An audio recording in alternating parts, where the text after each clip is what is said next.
Winnie update. Today I added some coat hangers that are rather unique.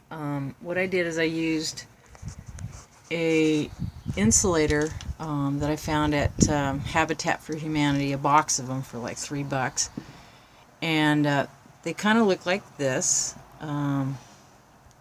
They're just small little insulators. They have USA on them, which I kind of like.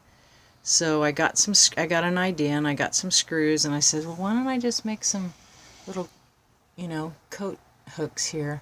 So this is what I came up with. I added 3, spaced them, and they look pretty cool. So what I'm going to do is I'm going to take a coat, or actually just a little sweatshirt. I'm going to hook it up here. And there you have it. That is my little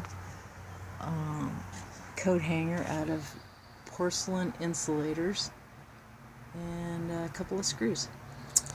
So, Winnie out.